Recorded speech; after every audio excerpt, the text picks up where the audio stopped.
विठ्ठलाची मूर्ती ही गौतम बुद्धांची मूर्ती आहे, तर हे खरं आहे का? हे असत्य नाही, हे सत्य आहे. तुळशीची माळ घातल्यानंतर तुम्ही नॉनव्हेज, चिकन, मटन हे खाऊ शकता का? तुमचं खानपान सुद्धा त्याला महत्व नाही. म्हणून तर आहे ना की मुकेश अंबानी, अदानी कधीच वारीला गेलेले नाहीये, तरी सुद्धा ते आज एवढे श्रीमंत आहे. मग मी वारीला का जाऊ? वारीत जाऊन माझा काय फायदा? आज समाजामध्ये असेही चरित्र आहेत की बँक बॅलन्स आहेत, पण आज ते देश सोडून पळून गेलेले आहेत. तर याच्या मागे खरंच काही लॉजिक आहे का? मी तर धर्म मानतच नाही. धर्म तर एकच आहे. का इतका किळसवाणा प्रकार घडलाय माझ्या डोळ्यासमोर की मी चालतोय आणि माझ्या समोर लोक थुंकतायत आणि परत नंतर माऊली माऊली म्हणतात. जो आपल्या बहिणीला जर कधी स्वच्छ नाही करू शकत, तर तो आपल्या आईला कसे खुश ठेवेल? वारीमध्ये महिलांच्या मासिक पाळीवरती कुठले निर्बंध आहेत का? माझं एक यामध्ये स्पष्ट मत आहे की नमस्कार, मी आपलाच प्रसाद. आजपर्यंत तुम्ही मला इंस्टाग्रामवरती जे खूप सारं प्रेम दिलं, आता तेच प्रेम वाढवण्यासाठी मी आलो आहे यूट्यूबवरती आणि आपल्या या सेगमेंटचं नाव आहे प्रसाद विचारतोय. या शोमध्ये आपण वेगवेगळ्या फील्डमधल्या लोकांना बोलवणार आहोत. त्यांना आपल्या मनातले प्रश्न त्यांना विचारणार आहोत. सर्वसामान्य लोकांचे प्रश्न त्यांच्यापर्यंत आपण मांडणार आहोत आणि आपण आता या सेगमेंटला सुरुवात करूयात. आणि या पहिल्याच एपिसोडमध्ये माझ्यासोबत आहेत अहिल्यानगरच्या श्री पितांबरा बगलामुखी पीठमचे पीठाधीश श्री मयुरेशजी गुरुजी. आज ते आपल्या सोबत आहेत. मयुरेश गुरुजी, तुमचं स्वागत आहे. नमस्कार, जय श्री कृष्ण. जय श्री कृष्ण. कसे आहात? एकदम छान. तर गुरुजी, आजपर्यंत मी लहानपणापासून बघत आलोय की जेव्हा आषाढी एकादशी असते, तर ॲज अ जेनझी म्हणून मला फक्त एकच प्रश्न असतो की हे लोक जातात कुठे, काय करतात? किंवा माझ्या मनात तेव्हा मला आनंद या गोष्टीचा व्हायचा की या दिवशी मला शाळेला सुट्टी मिळणार, बस. बाकी मला काही माहिती नव्हतं, कारण की आम्हाला पुण्यातल्या एक शाळेत एक नोटीस यायची की उद्या पुणे बंद आहे, उद्या शाळेला सुट्टी आहे. हळूहळू कळायला लागलं की याच्या मागे एवढ्या लोकांची भक्ती असते. ती का असते? किंवा काही ठराविक लोक का एवढं त्याला जास्त एवढं प्रेम करतात? असे खूप सारे प्रश्न आहेत माझ्या मनात आहे. माझ्यासारख्या खूप साऱ्या जेनझी जनरेशनच्या मनामध्ये हे प्रश्न आहेत आणि आज ते प्रश्न मी तुमच्यासमोर मांडणार आहे आणि मी अपेक्षा करतो की त्या प्रश्नांचं उत्तर मला तुमच्याकडनं मिळावं. नक्कीच. तर सगळ्यात पहिला प्रश्न, वारी म्हणजे काय? सगळ्यात अगोदर एक गोष्ट सांगू इच्छितो की आपली जी आजचा आपला जो संवाद आहे, याला खूप काही धार्मिक रंग न देता किंवा वेगवेगळ्या पौराणिक कथामध्ये न अडकवता अगदी सर्वसामान्य सगळ्यांना त्याचा अर्थ समजला पाहिजे, त्यामागच्या विचार काय होता आपल्या संतांचा, यावरती आज मी सर्वप्रथम भाष्य करेन. वारी. वारी म्हटलं ना, आपल्या डोळ्यासमोर अगदी सुंदर चित्र येतं. अगदी टोपी घातलेले, पांढरे शुभ्र कपडे घातलेले, एखादी चांगले गृहस्थ आणि सोबत डोक्यावरती पदर घेतलेल्या एक आजीबाई, गळ्यामध्ये तुळशीची माळा किंवा कोणाच्या डोक्यावरती तुळशी वृंदावन आणि ते कुठेतरी चालत जात आहेत. ही चित्र आपल्यासमोर लहानपणापासून येतात. पण ह्या चित्रामागे इतकं व्यापक असा अर्थ दडला आहे, इतका सामाजिक अर्थ दडला आहे, जो संतांनी शेकडो वर्षापूर्वीच समजून घेतला. सगळ्यात अगोदर एक गोष्ट सांगतो की वारी म्हणजे काय. वारीचे वेगवेगळे अर्थ होतात, परंतु सर्वानुमते सर्वसाधारण अर्थ की एखाद्या गोष्टीसाठी वारंवार एका ठिकाणी जाणं किंवा वारंवार एखादी क्रिया करणं, त्याला आपल्या सर्वसामान्य भाषेमध्ये ढोबळ मानाने त्याला वारी असं म्हणतात. मग काय बघायचंय, कुठे जायचंय? तर ज्याच्यापासून हे ब्रह्मांड निर्माण झालं आणि ज्याच्यामुळे मला हा जन्म मिळाला आणि ह्या जन्म म्हणजे माझाही जन्म होतोय, माझाही मृत्यू होतोय, मी पण माझी स्वतःची वारीच करतो आहे या पृथ्वी तलावरती. मग मला असं कोणाला तरी भेटावं लागणार जो ह्या वारीतून, जन्म मरणाच्या वारीतून जो माझी मुक्तता करेल. मग असा कोण? तो म्हणजे पांडुरंग परमात्मा. मग त्या पांडुरंग परमात्म्याला वारंवार बघण्यासाठी जाणं, त्यालाच म्हणतात वारी. आणि अशा वारीमध्ये जो स्वतःच्या जीवन मुक्त अवस्थेसाठी स्वतःच्या संसाराचा भार त्या पांडुरंगावरती जो सोडतो, तोच खरा वारकरी. तर गुरुजी, याचा पुढचा जो माझा प्रश्न आहे तो आपल्या खूप साऱ्या झी जनरेशन मधल्या मुलांना पडलेला आहे की ही वारी कधी, कोणी आणि का सुरू केली? वारीचा तसा इतिहास खूप मोठा आहे आणि आपण कथा पुराणामध्ये सुद्धा त्याचे संदर्भ आढळतात. आपल्या अनेक संत वाङ्मयामध्ये अनेक संतांचं, मोठ्या मोठ्या वारकरी संप्रदायातील महान लोकांचं यामध्ये प्रतिपादन असं केलंय की वारी ही आतापासूनची नाहीये, वारी ही हजारो वर्षापूर्वीची आहे. भगवंताला बघणं हा मुख्य उद्देश आहे. याचा संदर्भ लावला जातो श्रीमद भागवत कथेशी, की श्रीमद भागवत कथामध्ये सुंदर एक असा अध्याय आहे की गोकुळामध्ये भगवान श्रीकृष्णाचा जन्म झालेला असतो आणि त्या ठिकाणी भगवान साम सदाशिव महादेवाला त्या श्रीकृष्णाचं रूप बघायचं असतं आणि ते एक साधू वेश घेऊन वृंदावनामध्ये गोकुळामध्ये यशोदेच्या दारी जातात आणि की हे यशोदा, मला तुझा जो बाळ आहे हे मला बघू दे. तर असं म्हणलं जातं की वारीची पहिली जी सुरुवात आहे ही महादेवांनी केली आणि आपल्या वैष्णवामध्ये सुद्धा सांगितलं जातं की सगळ्यात महत्वाचे प्रथम वैष्णव कोणी असेल तर ते म्हणजे भगवान शिव. हर आणि हरी हे वेगळेच नाहीये, एकच आहे आणि वारीची खरी सुरुवात ही भगवान शिवांनी सुरू केली अशी मान्यता आहे, अशी श्रद्धा आहे, असा भाव आहे. पण जर कधी तुम्ही व्यवस्थित काही शास्त्र आधार घेतला, काही थोडेसे संदर्भ बघितले, तर संत ज्ञानेश्वर महाराज, एकनाथ महाराज, नामदेव महाराज इत्यादी सर्व संत मंडळींनी वारीची परंपरा ही संपूर्ण महाराष्ट्रामध्ये सुरू केली. त्याची नवीन रीतीने सुरुवात झाली. पण 18व्या शतकामध्ये हैबत बाबा म्हणून, जर कधी तुम्ही आळंदीला गेलात तर आळंदीच्या जे आपलं कल्पवृक्षाचं, जे काही अश्वस्थ वृक्षाचं देऊळ आहे त्याच्या शेजारीच हैबत बाबांचं तुम्हाला स्थान दिसतं. 18व्या शतकामध्ये हैबत बाबांनी ही जी वारी आहे हिला एक व्यवस्थित पद्धतीने एक अनुशासन दिलं. रथ, हत्ती, घोडे, पालखींचं सुसज्ज नियोजन आणि कुठून कुठली पालखी जाणार याचं व्यवस्थित नियोजन केलं आणि याला संपूर्ण मराठा सरदारांनी मदत केली. म्हणजे वारी होती, पूर्वीपासूनच होती, पण ह्या वारीला योग्य पद्धतीने समाज रचनेमध्ये किंवा योग्य संचालन केलं ते वंदनीय हैबत बाबांनी. खरी सुरुवात तर नक्कीच ज्ञानेश्वर महाराज माऊलींनी केली. आणि माऊली आपण का म्हणतो की आई आहे. आई हे एक तत्व असं आहे, अन्य कोणत्याच संताला माऊली म्हणत नाही. पुरुषाला आई ही संज्ञाच दिली नाहीये, बापच आहे.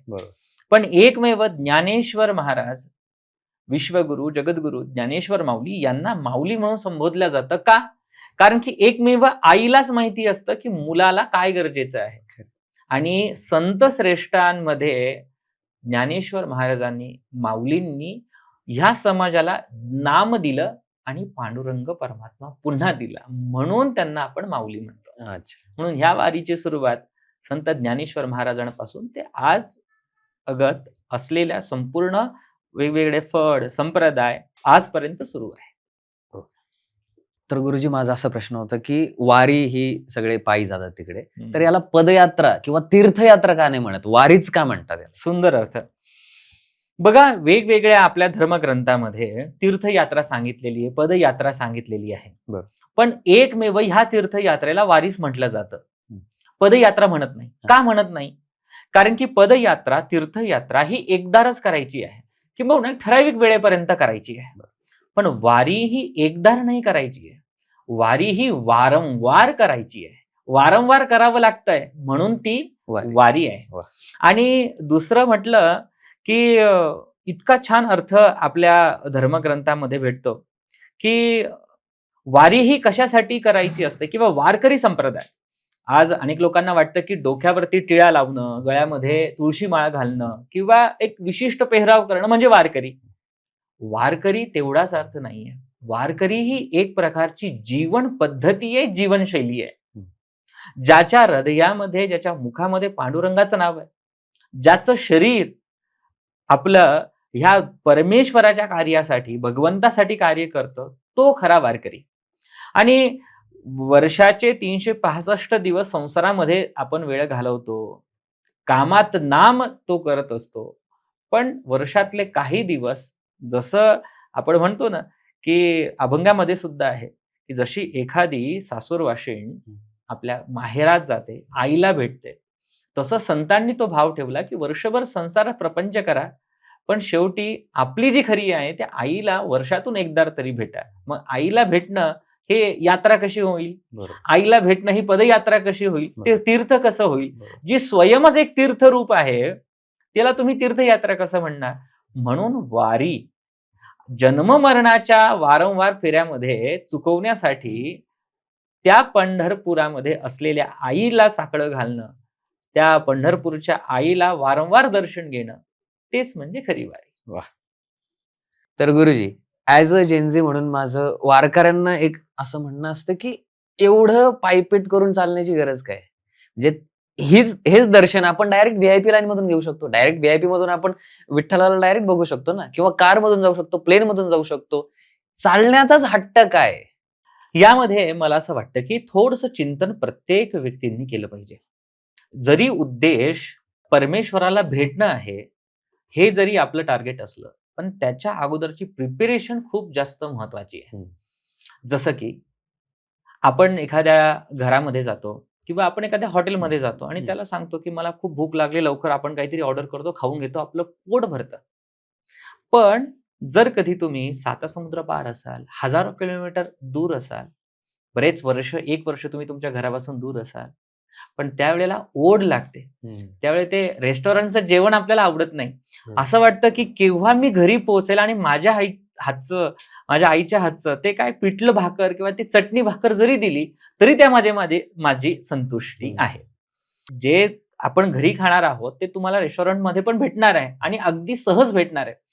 पण हा जो काही टप्पा आहे, त्या तुमच्या डेस्टिनेशन पर्यंत पोहोचण्याचा ही प्रोसेस खूप महत्वाची आहे. यासाठी वारी सांगितली गेलेली आहे आणि वारी ही देवासाठी नाहीये. वारी ही स्वतःसाठी आहे. जर कधी तुम्ही वेगवेगळ्या रायटर्सना, पाश्चात्य देशातील रायटर्सांना जर कधी वाचलं, त्यांचे मोठे मोठे बिझनेसमॅन, त्यांचं जीवन यापन जर कधी तुम्ही पाहिलं, तर एक टाइम त्यांचा असा आलाय त्यांच्या जीवनामध्ये की त्यांनी स्वतःला आयसोलेटेड केलंय किंवा कुठेतरी ते निघून गेलेलं आहे. प्रसिद्ध एक वाक्य आहे की प्रवासामध्ये माणूस जुन्याचा नवा होतो. तर ही समाज रचना आपल्या संतांनी तो विचार अगोदरच दिला की ज्या संसारामध्ये तुम्ही गुरफटले आहात, एकदा एक ठराविक उद्देशासाठी सगळं सोडून फक्त तुम्ही चाला. देवासाठी स्वतः सोबत चाला. वारीमध्ये तुमचा भाऊ, काका, मामा कोणी नाहीये. तिथे अनोळखी व्यक्ती आहेत, अनोळखी गाव आहेत, अनोळखी रस्ते आहेत. पण ह्या रस्त्यामध्ये तुम्हाला देव भेटणार का नाही ते मला माहिती नाही, पण आपण आपल्याला स्वतःला भेटू यासाठी वारी आहे. म्हणून आणि हे तर प्रत्येक जण मान्य करतं की आयुष्याच्या एका टप्प्यामध्ये माणसाला असं वाटतं की एकटं चालावं. पण जेव्हा तुम्ही एकटं चालता, तेव्हा तुमच्यामध्ये ते गिल्टनेस, ते फेलियर येतं. स्वतःला खूप तुम्ही चुकीचं पण समजू शकता. पण जेव्हा एखाद्या वैश्विक शक्तीला मानून त्याच्यासाठी जेव्हा तुम्ही स्वतः जातात, तेव्हा माणूस स्वतःला वेगळ्या रूपामध्ये भेटतो. ते देवासाठी नाहीये, ते स्वतःसाठी आहे.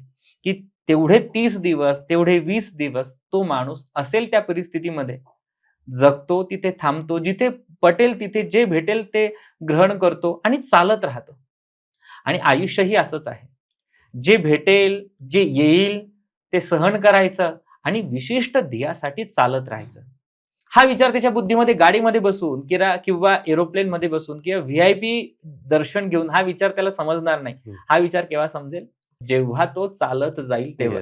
आणि वातावरण बघितलं ना तुम्ही, आषाढ महिन्यामध्ये अगदी पावसाचं वातावरण असतं आणि तुम्ही प्रत्येक वारकरी बघा की अगदी त्या चिखल तुडवत कसे तरी रस्ते, आता तरी महाराष्ट्र शासनाचा खूप आपल्यावरती आशीर्वाद आहे की रस्ते खूप चांगले मिळालेले, पण पूर्वीचा काळ बघा, अशा रस्त्यामध्ये सुद्धा स्वतःवरचा विश्वास ढळू न देता विशिष्ट ध्येयासाठी चालत राहणं. जो व्यक्ती अशा पद्धतीने करत असेल, तर मला तरी नाही वाटत की त्याच्या जीवनामध्ये आलेले दुःख त्याला कमी वाटतील, कारण की तो प्रवास त्याचा स्वतःच्या सोबत आहे. म्हणून वारी ही त्याच्यासाठी आहे. स्पीचलेस. Mic drop movement. आता वारकरी म्हटल्यानंतर सगळ्यात आधी अशी इमेज उभी राहते की माळ, तुळशीची माळ आहे, टिळा असतो. मग असा प्रश्न येतो की तुळशीची माळ ही का घालतात आणि तुळशीची माळ घातल्यानंतर तुम्ही नॉनव्हेज, चिकन, मटन हे खाऊ शकता का? किंवा त्याच्यात रूल्स अँड रेग्युलेशन्स काय आहेत? प्रत्येक संप्रदायामध्ये विशिष्ट नियम आणि आचार दिलेले आहे. आचारसंहिता ज्याला आपण आपल्या सर्वसामान्य भाषामध्ये म्हणतो.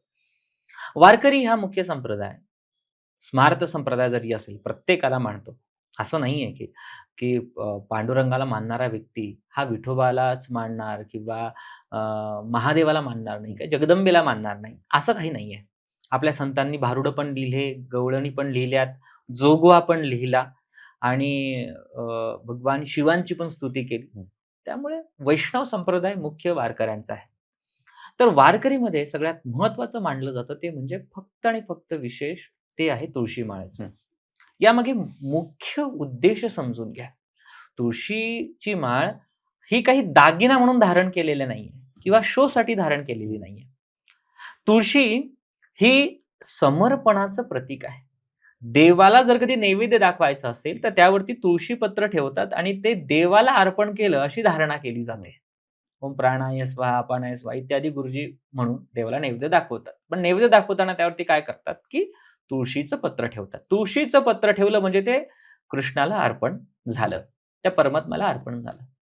तसं हा माझ्या देहाचं काय, हा माझा देह, ह्या माझ्या देहावरती मी तुळशी पत्र ठेवणार, मी तुळशीला गळ्यामध्ये धारण करणार की माझं जसं मी नैवेद्य परमेश्वराला अर्पण करतो तसं मी माझं जीवनच त्या देवाला अर्पण करतोय.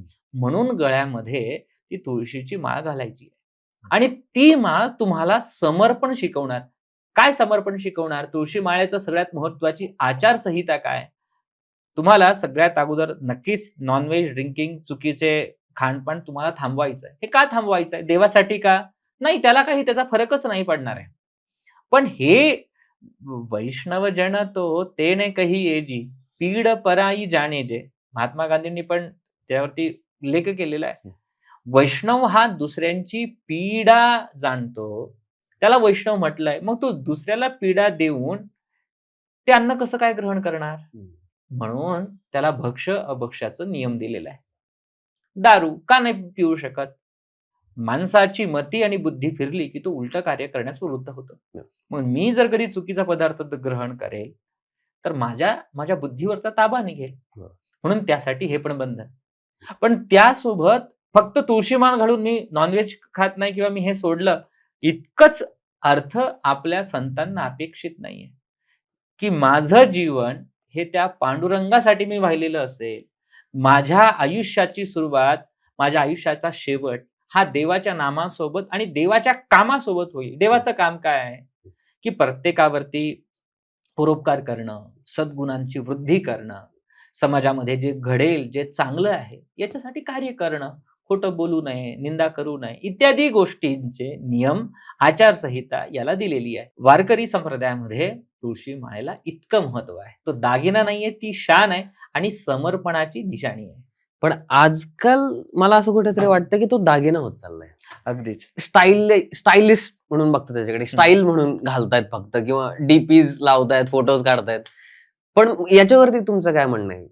बघा, प्रत्येकाचे भाव वेगवेगळे असू शकतात आणि आज जो सुरुवातीला माझं व्यक्तिगत मानणं आहे, प्रत्येक जण त्याला मान्य करेल असं नाही. आज जरी तो एक शो म्हणून दाखवत असेल, पण जर कधी योग्य परंपरा त्याच्यापर्यंत पोहोचली, योग्य भगवंताचं नाव त्याच्यापर्यंत पोहोचलं, तर त्याच्या विचारामध्ये परिवर्तन होणारच आहे. असं नाहीये की त्याच्यामध्ये परिवर्तन घडणार नाहीये. गंध असो अथवा माळ असो, आतून बदलणं गरजेचं आहे. एक प्रसंग मला आठवतो की जर कधी तुम्ही याचा विचार केला, रामायणाचा विचार केला, तर रावणाने सुद्धा साधू वेश धारण केला होता, पण त्याची वृत्ती बदलली का? नाही बदलली. तर एक संतांनी असा भाव दिला होता. आता त्यामध्ये कितपत खरं आहे खोटं आहे हे संशोधनात्मक विषय. त्यांनी एक भाव सांगितला होता की मंदोदरी आणि रावणाचा प्रसंग त्यांनी सांगितला की मंदोदरी विचारते की तुमच्यामध्ये एवढी शक्ती आहे की तुम्ही सीतेला आपलंसं करू शकता, तर मग तुम्ही इतका वेळ का लावला? तुमच्या मागे त्यामागचा हेतू काय? त्यावेळेला रावण सांगतो, म्हणजे भाव आहे, कथा आहे, दृष्टांत आहे की ज्या वेळेला मी तिचं हरण करायला गेलो त्यावेळेला मी साधूच्या वेशात होतो आणि मी तेव्हा म्हटलं की माते भिक्षाम देही, मी तिला आई म्हणून संबोधलं. तो विचार माझ्या मनाला खातोय कारण की तेव्हा मी साधू वेशामध्ये होतो. सांगण्याचं तात्पर्य असं की एक ढोंग म्हणून जरी करणारा असेल तरी काय सांगा, त्या नामामध्ये तेवढी शक्ती की तो बदलू शकतो. आणखी मी तुम्हाला एक उदाहरण देतो. पूर्वी एक खूप पहिला चित्रपट आला होता, संत तुकाराम. त्यांचा एक प्रसंग आहे की ज्या वेळेला ते ह्या सगळ्या हे कॅरेक्टर जेव्हा करत होते तेव्हा त्यांना काही व्यसनं होते असं म्हणायचे. हं. पण जेव्हा त्यांनी ही फिल्म केली, हा चित्रपट केला, ते आयुष्यभर वारकरी झाले. म्हणून मला असं वाटतं जे आज ढोंग करणारे ते काळांतराने बदलू पण शकतील. Yes. त्यामुळे फक्त त्यांच्यापर्यंत ते नाम पोहोचण्यासाठी त्यांच्यापर्यंत ते नाम पोहोचवणं खूप गरजेचं आहे. इतकंच. मुकेश अंबानी, अदानी कधीच वारीला गेलेले नाहीये. तरी सुद्धा ते आज एवढे श्रीमंत आहे. मग मी वारीला का जाऊ? वारीत जाऊन माझा काय फायदा? सगळ्यात अगोदर एक लक्षात घ्या की वारी ही व्यवसायासाठी नाहीये. वारी ही जीवनासाठी आहे. ज्यांच्याकडे श्रीमंती आहे त्यांच्या आयुष्यामध्ये मनशांती आहे का, हा प्रश्न सुद्धा आपण विचारला पाहिजे. वारी ही बँक बॅलन्स साठी नाही, तर वारी ही मनासाठी सांगितलेली. स्वतःच्या मनाला शिस्त लागावी, संयम लागावं. आणि मोठमोठे बिझनेसमॅन स्वतःच्या आत्मचरित्रामध्ये पण त्यांनी या गोष्टी कथन केलेल्या आहे. स्वतःवरती संयम ठेवणं, शिस्त बाळगणं, वेळेचं महत्व ठेवणं, समूहामध्ये काम करणं, त्याला तुम्ही आजच्या भाषेमध्ये सो कॉल्ड टीम मॅनेजमेंट म्हणतात, हे समजलं पाहिजे. कोणत्याही परिस्थितीमध्ये, विपरीत परिस्थितीमध्ये सुद्धा तुम्हाला काम देणं आहे, पेशन्स विसरणं नाही आहे. हे तर आपल्याला बिझनेसमॅनना शिकावंच लागतं. वारीमध्ये गेलं तर श्रीमंत होणार का नाही यावरती तर मी काही बोलणार नाही, पण एवढं मी नक्की सांगेल की वारी ही तुम्हाला श्रीमंती कशी टिकवावी, ती पण मनाची, हे जरूर शिकवतं. मनाची श्रीमंती टिकली तर मला नाही वाटत की बँक बॅलन्स त्याच्यासाठी खूप काही मोठा दूरचा पल्ला असेल. आज समाजामध्ये असेही चरित्र आहेत की बँक बॅलन्स आहेत, पण आज ते देश सोडून पळून गेलेले आहे. नीतिमत्ता ढासळली आहे. म्हणून श्रीमंत असणं उपयोगाचं नाहीये, ती नीतिमंत असणं गरजेचं आहे. वारी तुम्हाला श्रीमंती सोबत नीतिवान बनवते. म्हणून श्रीमंती सोबत जर कधी नीतिमत्ता सांभाळायची असेल तर वारी ही अवश्य केली पाहिजे. तर गुरुजी, वारीत रिंगण का करतात? त्याचं काय महत्व आहे? बघा, हा सांप्रदायिक विषय आहे, पण अगदी ढोबळमानाने मी सांगेल की रिंगणाचे 2 प्रकार आहे. एक उभं रिंगण, एक गोल रिंगण. संतांच्या पादुका सेंटरमध्ये असतात, मध्ये असतात आणि त्याच्या भोवती अश्व, माऊलींचा अश्व हा गोल फिरतो. आपल्या जेजुरीमध्ये मेंढ्यांचं सुद्धा संतांच्या भोवती, माऊलींच्या पालखींच्या भोवती मेंढ्यांचं रिंगण होतं जेजुरीमध्ये. आताच झालं. तर रिंगण ही अनुशासन, शिस्त इत्यादी सगळ्या गोष्टी दाखवण्याचं एक प्रतिकात्मक वारकऱ्यांचा उत्सव आहे. आणि यातून एक सामाजिक सहोदर्य, की सगळेजण जरी असले, समाज कोण कुठे जरी फिरत असला तरी जर ज्या समाजाचं सेंटर संत आहे, त्या समाजाची रचना ही अनुशासनशीलच असेल, हे त्यामागचा मुख्य अर्थ. म्हणून रिंगण हा एक त्या परंपरेचा किंवा आपल्या महाराष्ट्रीय परंपरेचा हा एक अनुशासनाचा उत्सव आहे. मी त्या रिंगणात एक बघितलंय की त्या रिंगणाच्या अवतीभोवती घोडा धावतो आणि मग वारकरी लोक ती माती उचलतात, जी माती त्या घोड्याच्या पायाला लागली होती. नमस्कार. आणि मग ती माती आपल्या शेतात टाकतात. असं म्हणतात की ती माती जर आपल्या शेतात टाकली, रिंगणातली माती जर आपल्या शेतात टाकली तर पीक चांगलं येतं. तर याच्या मागे खरंच काही लॉजिक आहे का? सुंदर प्रश्न. मी यामध्ये एक उदाहरण तुम्हाला चांगलं देईल. बघा, विज्ञान सुद्धा आहे. सगळ्याच गोष्टी आपण विज्ञानाने नाही बोलू शकत, परंतु एखादी आजारी व्यक्ती आहे, तो बरेच दिवस, 2-3 दिवस, 8 दिवस, महिनाभर एका हॉस्पिटलमध्ये आजारी आहे, ऍडमिट आहे. डॉक्टर, नर्स सगळं काही त्याला पुरवतायत, मेडिसिन, व्हिटॅमिन काय असेल नसेल त्याचं सगळं चाललं आहे, पण तो तिथे फक्त पडून आहे, व्यवस्थित आहे. पण त्याची आई त्याच्यापर्यंत पोहोचते आणि घरचं जे काही थोडंसं काही डाळ भात असेल, वरण भात असेल, ते त्याला डोक्यावरती हात फिरवेल आणि त्याला फक्त देईल, का रे बाळा कसा आहेस तू. एवढ्या महिनाभर करत असलेल्या ट्रीटमेंटचा जेवढा इफेक्ट होणार नाही, तेवढा इफेक्ट त्याच्या डोक्यावरून आईने, मायेने फिरवलेला हात, हा जो हात आहे, हा त्याच्यावरती असलेला त्याचा स्वतःचा विश्वास आहे की हा, आता मी बरा होणार. सो मला असं वाटतं, संतांच्या ज्या ठिकाणी संतांचे पावलं लागलेत, तर ह्या वारकऱ्यांची भावना, आपल्यासारख्या वारकऱ्यांची भावना हीच आहे की ज्या ठिकाणी संत फिरलेत त्यांच्या चरणाची माती जर कधी मी माझ्या शेतामध्ये टाकेल तर माझं शेतामध्ये नक्की चांगलं पीक येईल किंवा ती संतांची धूळ मी माझ्या मस्तकी लावणार आहे. म्हणून ह्या सगळ्या धारणा केल्या जातात. या ठिकाणी no logic, no magic, only work, faith. हे फेथचा विषय आहे. हा विज्ञान, अंधश्रद्धा याचा विषय नाहीये. श्रद्धा सुद्धा, ज्या डॉक्टरांवरती श्रद्धा आहे त्याला बघितलं, 2 शब्द प्रेमाने बोलले, तर त्याची गोळी लवकर काम करते. बरोबर. म्हणून आपल्या समाजाने ही तयार केलेली एक समाज रचना आहे. त्या लॉजिक नाहीये. हा, माऊलींवरती विश्वास ठेवला तर मॅजिक तर अशा होतात. आजपर्यंत आपले जेवढे पण देवी देवता आहेत सगळे एकदम तेजस्वीवान, गोरे, हँडसम असे दाखवलेत. पण मग विठ्ठलाला सावळं का दाखवलं? मूलतः पांडुरंग परमात्म्याचं सावळे सुंदर रूप मनोहर, खूप छान अभंग आहे. सावळे सुंदर रूप मनोहर. सावळा विठ्ठल यामागे इतका सुंदर विचार आहे. काळा रंग किंवा सावळा रंग हा एकमेव असा रंग आहे की तो ज्याच्यामध्ये सगळे रंग मिक्स झाले की एक रंग होणार आहे. वाह! ठीक आहे. ज्याच्या रंगामध्ये, ज्याच्या नामामध्ये एकदा तुम्ही सामील झालात तर तुमचा स्वतःचा रंगच उरत नाही. स्वतःच्या रंगामध्ये जो रंगवतो तोच खरा पांडुरंग. वाह! म्हणून हे सांगण्यासाठी सावळा रंग सांगितलेला आहे. कोणत्याही जातीचा, धर्माचा, गोत्राचा, पंथाचा, देशातला, विदेशातला असो, जो त्या विठ्ठलापर्यंत पोहोचतो तो त्याच्या रंगाचा होतो. यासाठी सावळा विठ्ठल. आणि सावळा रंग फक्त त्या पांडुरंगाचाच आहे असं नाहीये. काळभैरवाचा आहे, भगवती महाकालिकेचा आहे. तर श्यामवर्णीय जो वर्ण आहे, श्यामवर्ण याच्यासाठी सांगितलेला आहे की सगळ्यांना समाहित करून घेण्यासाठी. म्हणून आपल्या महाराष्ट्र संस्कृतीचं वारकरी संप्रदाय तर भूषण आहे. महाराष्ट्राच्या गळ्यातलं भूषण म्हणजे वारकरी संप्रदाय आहे, जो समानता आणि सगळ्यांना एकत्र करण्याचा विचार, सद्भावना प्रकट करतं.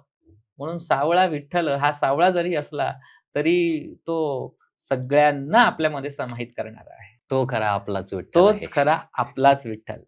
आणि विठ्ठलाच्या तर भाव, भक्ती की तिथे कोणताही तुमचं खानपान सुद्धा त्याला महत्व नाही. म्हणून तर आहे ना की कांदा, मुळा, भाजी अवघी विठाई माझी. एक काळ असा होता की वैष्णवांनी आता अनेक संप्रदायामध्ये आहे. वैष्णव संप्रदाय, श्री संप्रदाय, रामानुजी संप्रदाय, वल्लभाचार्य संप्रदाय. वैष्णवामध्ये अनेक रीती आहेत, अनेक संप्रदाय आहेत, अनेक मतं आहेत. त्यामध्ये कांदा लसूण वर्ज्य आहे. पण महाराष्ट्राची भूमी ही मराठ्यांची भूमी, महाराष्ट्राची भूमी ही धारकरी, कष्टकरी, वारकऱ्यांची भूमी. यामध्ये कांदा आपलं मुख्य उत्पादन. ठीक आहे. चून भाकरी, पिठलं भाकरी सोबत कांदा नसेल तर काय बांधावरती. तर ही आपली संस्कृती. पण अशा वेळी सुद्धा संतांनी, सावता माळींनी पण काय सांगितलं की कांदा, मुळा, भाजी अवघी विठाई माझी. तर त्या पांडुरंग परमात्म्याला देखील भक्ष काय आहे त्याचा सुद्धा त्या परमेश्वराला नियम नाहीये. आपल्या पंढरपुरामध्ये एक सुंदर कथा आहे.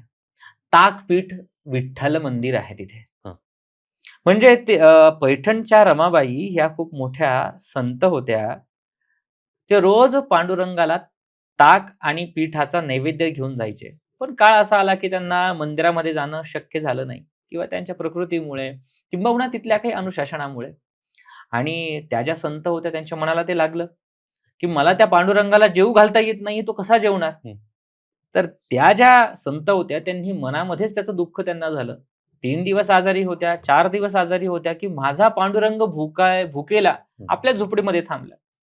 तर त्या संतांच्या महिमा इतकी होती, त्यांची साधना इतकी होती की त्या पांडुरंग परमात्म्याला देखील त्यांच्यापर्यंत तिथे उपस्थित प्रत्यक्ष व्हावं लागलं. त्यांच्या समोर परमेश्वर प्रत्यक्ष आला आणि मग त्यांनी पांडुरंगाला ताक आणि पीठ एकत्र करून त्यांना जेवू घातलं. म्हणून ताकपीठ हे विठ्ठल मंदिर प्रसिद्ध आहे. म्हणून बघा ना तुम्ही, विठ्ठलाची महिमा त्या सावळ्या श्रीहरीची माया इतकी आहे की तो कधी जनाबाई सोबत सुद्धा काम करतो, कधी नाथांच्या घरी पाणी भरतो, कधी ज्ञानेश्वरांसोबत आपला वारीमध्ये चालतो, तर कधी तुकारामांसोबत संरक्षणासाठी, महाराजांच्या संरक्षणासाठी समोर उभा राहतो. तर हा सर्वव्यापक असा विठ्ठल आहे. त्याला समजणं हे इतकं सोपं नाहीये, पण त्याला समजलं तर सगळंच कळणार आहे. यासाठी विठ्ठल महत्वाचे आहे. मी मागे पंढरपूरला जाऊन आलो. तर अक्षरशः एवढी घाणेरडेपणा होता तिथे. इतके लोकं घाण होते म्हणजे चालतायत तिथेच थुंकतायत, कुठेतरी लघवी करताय काय सगळं ओपन करतायत सगळं. त्या नदीत म्हणजे पापं सगळे तिथेच धुतायत, सगळं कपडे तिथे धुतायत आणि मग नंतर परत जाऊन विठ्ठलाच्या पायाही पडतायत. म्हणजे इतका इतका किळसवाणा प्रकार घडलाय माझ्या डोळ्यासमोर, की मी चालतोय आणि माझ्यासमोर लोकं थुंकतायत आणि परत नंतर माऊली, माऊली म्हणतात. तर मग या लोकांना खरंच विठ्ठल म्हणजे दिसतो का? भेटतो का या लोकांना? म्हणजे काय म्हणावं आता याला विकृतीच म्हणावं. नाही. हा विषय एक नंबर समजून घ्या. मुख्य विषय असा आहे की एखाद्या ठिकाणी जेव्हा समाज मोठ्या संख्येने असतो, मोठ्या तत्वज्ञानी व्यक्तीचं वाक्य आहे, की गर्दीला बुद्धी नसते. तर जेव्हा हजारो लाखो लोक तिथे येत आहेत, प्रत्येकजण अनुशासन पाळेल असं नाही. त्यामुळे ह्या सगळ्या गोष्टी होणं स्वाभाविक आहे. परंतु अशा प्रश्नावेळी माझ्या डोळ्यासमोर फक्त एका संतांचं नाव येतं, ते म्हणजे संत गाडगेबाबा. गाडगेबाबांनी पंढरपूरची वारी केली. पण ज्या ज्या गावामध्ये जायचे ते सांगायचं की माझा विठ्ठल स्वच्छतेमध्ये आहे. नाम घ्यायचे, पांडुरंगाचं नाव घ्यायचं आणि सोबत परिसर स्वच्छ करायचा. तर मला ह्या वेळेला एकच सांगणं आहे, की नक्कीच आपण माऊलींचे विचार मनामध्ये ठेवावे. बुद्धीमध्ये तुकारामाचे विचार ठेवावे आणि शारीरिकदृष्ट्या गाडगे महाराजांचे विचार आपल्या शरीरामध्ये असावे. हा जर कधी विचार असेल, तर वारी ही स्वच्छ पण होणार आणि समृद्ध पण होणार. म्हणून आज जर कधी वारीमध्ये काही बदल करायचे असेल, तर तो विचारामध्ये होईल. देवाने बुद्धी दिलेली आहे आणि जो आता मी अगोदरच सांगितलं ना, की आता आई आहे. आईला सर्वच लेकरं सारखे आहेत. एखादी मुलगा मांडीवरती शी-सू करतो, मग आई त्याला टाकून देतं का? त्याला जवळ घेतं. पण जेव्हा त्या मुलाला तेवढी सद्बुद्धी येईल, तेव्हा तो मुलगा आईला सांगेल, की मला तिथे जायचं आहे. तसे मला असं वाटतं, हीच बुद्धी यायला लोकांना वेळ लागेल आणि त्याच्यासाठी जनजागृती इत्यादी आपलं महाराष्ट्र शासन स्वतः करतं आणि आता बरेचसे बदल घडतायत. म्हणून पांडुरंग परमात्मा हा त्याच लोकांना लवकर प्रसन्न होतो, जो त्याचं धाम सुंदर ठेवतो. धाम म्हणजे काय? ज्या ठिकाणी त्या शक्तीचा निवास आहे. आणि माझी बहीण चंद्रभागा करी तसे पापभंगा. जो आपल्या बहिणीला जर कधी स्वच्छ नाही करू शकत, तर तो आपल्या आईला कसे खुश ठेवेल? म्हणून हा विचार प्रत्येकाला मनामध्ये येणं हे तितकंच सत्य आहे. पण आता परिस्थिती बदलते. आता समाज, आताचे वारकरी ही तितकेच जास्त सुदृढ आहेत आणि त्यावरती कामं होत आहेत. मी आता सध्या वारकऱ्यांचे काही व्हिडिओज बघितले. मी सगळ्या वारकऱ्यांविषयी नाही म्हणत आहे. काही वारकरी म्हणतोय मी. तर काही वारकऱ्यांचे असे व्हिडिओज येत आहेत, की रेनकोट वाटतंय तर तिथे गर्दी करतायत, भांडणं करतायत रेनकोटसाठी. खाण्यासाठी भांडणं करतायत. कोणी काहीतरी प्रसाद वाटतंय, कपडे वाटतात त्याच्यासाठी भांडणं करतायत. ओढताण करताय. मग हे खरंच विठ्ठलाच्या दर्शनाला चाललेत, की स्वतःचं काहीतरी पोट भरण्यासाठी चाललेत? हा व्यापार आहे की काय आहे नाही, म्हणजे? तसं नाही आहे. समाजामध्ये जेव्हा वेगवेगळ्या स्तरावरचे वेगवेगळ्या बुद्धीचे लोक एकत्र काम करत असतात. आज जो अशा पद्धतीने काम करतो आहे, त्याला काळानुरूप त्याला त्याच्यामध्ये तेवढी समज येणारच आहे. म्हणून हा विचार संप्रदायाचा नसून हा बुद्धीचा विचार आहे. ठीक आहे. आणि हे आपल्या भारताला लागलेलं सगळ्यात मोठं ग्रहणच आहे, की ज्या आपल्या बस स्टँडवरती किंवा रेल्वे स्टेशनवरती पाण्याचं जर कधी व्यवस्था केली, तर तिथून 8 दिवसामध्ये ग्लास गायब होतो. ही आपली वृत्ती. तर त्यामुळे हा संप्रदायाचा दोष नाही, हा वृत्तीचा दोष आहे. आणि हे ह्याच क्षेत्रात नाही, अनेक क्षेत्रात आहे. त्यामुळे ह्या सगळ्या गोष्टी होणं स्वाभाविक आहे. कारण की येणारा 50% किंवा 25% समाज असा आहे, की जो पहिल्यापासून कधी आपापल्या शेतामध्ये राबणारा तो माणूस आहे. त्याला समाजाच्या बाहेर किंवा त्याच्या ठराविक मर्यादेपेक्षा तो कधी बाहेर गेलाच नाही. मग जेव्हा वेळी हीच तर खरी वारी आहे. हेच तर खरं शिकवणं आहे. आज जो अशा पद्धतीने हेळसांड त्याची स्वतःची करून घेत असेल, पुढच्या वेळेला त्याच्यामध्ये तो समज येणारच आहे. 1% 2% त्याच्यामधले लोक परिवर्तित होणारच आहे. आणि वारी ही माणसाला आतून बदलवते. हे त्याचं हे लक्षण आहे. आता एखाद्या जेव्हा आपण लहानपणी शाळेमध्ये जायचो, तेव्हा आपल्याला बूट, चप्पल हे कसं वापरायचं, शाळेमध्ये कसं वागायचं याचं आपलं अनुशासन नव्हतं. पण जसं आपण पहिलीतून दुसरीत, दुसरीतून तिसरीत गेलो, तसं आपलं वागणं बदललं. तसं वारी ही एक आध्यात्मिक शाळा आहे. हळू जो आपापल्या परीने स्वतः शिकत असतो आणि बदल घडवत असतो. नाही, मी हे सांगितलं कारण की कसं आहे ना, या गोष्टींचा नंतर हाशा पिकतोय. आपल्या सोशल मीडिया धर्माच्यासाठी धर्मासाठी मी सर्वांना एकच सांगेल की ह्या अशा गोष्टी सोशल मीडियावरती येणं हे आपल्यासाठी लागलेलं लांछन आहे, की धर्माची ही पण एक आणि हे असत्य नाही, हे सत्य आहे. तुम्ही अनेक लोकांशी आपण पडताळणी करून बघता, अनेक ठिकाणी अशा गोष्टी दिसतीलच असं नाहीये, पण आपल्या ठिकाणी ह्या गोष्टी आवर्जून दिसतायत. त्यामुळे माझं असं म्हणणं आहे, की संपूर्ण वारकरी संप्रदाय सोबत आपला हिंदू समाज, ह्या आपल्या हिंदू समाजाने एक गोष्ट नक्की करावी, की देव, धर्म, पूजा-पाठ सोबत धार्मिक जागृती आणि सिव्हिल सेन्सची नक्कीच आज काळाला गरज आहे, शिकवणं आहे. जर कधी तुम्ही माळ जप लोकांना शिकवता आहेत, हरिपाठ शिकवताय, तसं सामाजिक भान शिकवणं सुद्धा आपलं सगळ्यांचं काम आहे आणि त्यावरती समाज काम करणारच करणार. नाही, कारण की कसं आहे की लोक मग टार्गेट करतात, सोबत की अरे बघा हे तुमचे लोक बघा कसे करतात, असे वागतात, की ही तुमची संस्कृती का? बसले ते सगळे टार्गेट करायला आपल्याला ऑलरेडी. आणि मग आपले वेडे आहेतच लगेच ऐकायला त्यांचं. तर गुरुजी, आता एक खूप कॉन्ट्रोवर्शियल प्रश्न आहे. हम्म. काही लोकांच्या म्हणण्यानुसार विठ्ठलाची मूर्ती ही गौतम बुद्धांची मूर्ती आहे. तर हे खरं आहे का? म्हणजे याच्या मागे काही लॉजिक आहे का? आता मी दोन्ही शास्त्रीय आधार पण देतो आणि संतांचे पण विचार देतो आणि सत्य पण सांगतो.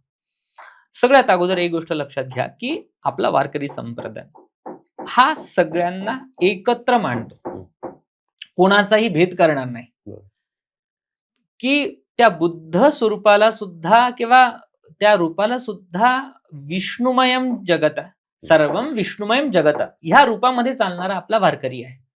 त्यामुळे तिथे हे बुद्ध आहेत किंवा हे विष्णू आहे असा भेद वारकरी करत नाही. परंतु मूर्तीशास्त्र सांगतं, प्रत्येक गोष्टीची इव्हिडन्स असतात, प्रत्येक गोष्टीला एक प्रमाण असतं. तर आपल्या धर्मशास्त्रानुसार पांडुरंग परमात्म्याचं जे वर्णन केलेलं आहे ते बरोबर तसं आहे. परमेश्वराच्या हातामध्ये एका साईडला पांचजन्य शंख आहे. पांचजन्य शंख हा बुद्धांच्या हातात होता का? नाही. नव्हता. विठ्ठलाच्या डोक्यावरती तुम्हाला शिवलिंग दिसेल. भगवान शिवाला त्यांनी डोक्यावरती धारण केलेलं आहे. हे तुम्हाला दुसऱ्या रूपामध्ये दिसेल का? नाही. भृगु ऋषींनी छातीवरती जो पांडुरंग परमात्म्याच्या श्रीहरी विष्णूंच्या छातीवरती जी लात मारली, त्या लातेचं त्याचं चिन्ह त्यांच्या हृदयाजवळ आहे. हे बुद्धांच्या गळ्यात आहे का? पांडुरंग परमात्म्याच्या गळ्यामध्ये मकर कुंडल तळपती श्रवणी, मकर कुंडल आहे, ते बुद्धांच्या गळ्यात आहे का? देवाच्या गळ्यामध्ये कस्तुभमणी दाखवलेला आहे, तो कस्तुभमणी आहे का? इव्हन पांडुरंगाची जी नाभी आहे ही खोलवर दाखवली, जी सृष्टीची रचना तिथून झाली हे असं त्याचं प्रमाण आहे. इथून बरोबर जर कधी तुम्ही परमेश्वराची जर कधी मूर्ती पाहिली, त्यांच्या बरोबर पायाखाली एक काठी आहे, की जो गोपाळांची जो धेनू चालत असताना जो कठेवरती हात ठेवून उभा राहिला, तोच पांडुरंग परमात्मा आहे. हे मूर्तीशास्त्राचं प्रमाण आहे आणि हे प्रमाण आपल्याला अन्य मूर्तीमध्ये दिसत नाही. म्हणून ही जी मूर्ती आहे पांडुरंगाचीच आहे, यामध्ये कोणत्याही प्रकारचं द्वंद्व नाही. परंतु आपला शास्त्र बुद्धांना विरोध करतो का? तर नाही करत. सगळ्यात अगोदर मी तुम्हाला सांगतो, जर कधी तुम्ही मुद्गल पुराण वाचला, माझ्याकडे त्याचे काही रेफरन्स सुद्धा आहे आणि जर कधी तुम्हाला इच्छा असेल तर त्यासाठी पण मी तुम्हाला सांगतो. शास्त्र प्रमाण असं आहे की मुद्गल पुराणामध्ये 8व्या अध्यायामध्ये गौतम बुद्धांचं वर्णन केलेलं आहे. गौतम बुद्ध कसे आहे, कसे त्यांच्या पद्धतीने त्यांचे विचारसरणी, त्यांची तत्वसरणी हे मुद्गल पुराणामध्ये सांगितलेलं आहे. मेरू तंत्रामध्ये 26व्या अध्यायामध्ये पूर्ण प्रॅक्टिस दिलेली आहे बौद्ध तंत्रामध्ये कशा कशा पद्धतीने बुद्धांची साधना होते. हे प्रमाण आहे की आपला धर्म अन्य धर्माला विकृत करत नाही, त्याला मान्यता देतो, त्याला समाज मान्यता देतो, त्याची एक विशिष्ट प्रकारची त्याची रिस्पेक्ट ठेवतं. हे तितकंच सत्य आहे. पण याचा अर्थ तोच माझा देव असं नाही. त्याच्यातही माझा देव बघणारा आपला हिंदू धर्म आहे, इतरांचा देव आपला हे म्हणणारा नाही. ठीक आहे. म्हणून त्या बुद्धामध्ये सुद्धा पांडुरंग बघण्याची आपली संस्कृती आहे. पण याचा अर्थ नाहीये की बुद्धालाच विठ्ठल करणं ही आपली संस्कृती नाही. हे संशोधनात्मक भाग आहे, हे ज्याचे त्याने आपापल्या पद्धतीने अभ्यासावे. पण ही मूर्ती भगवान पांडुरंगाचीच आहे आणि त्याचं ध्यानही दिलेलं आहे. आज तुम्ही जे काही करता आहात, जे एव्हिडन्स देत आहात, त्याच्या अगोदरचे सगळे एव्हिडन्स आपल्याकडे आहेत.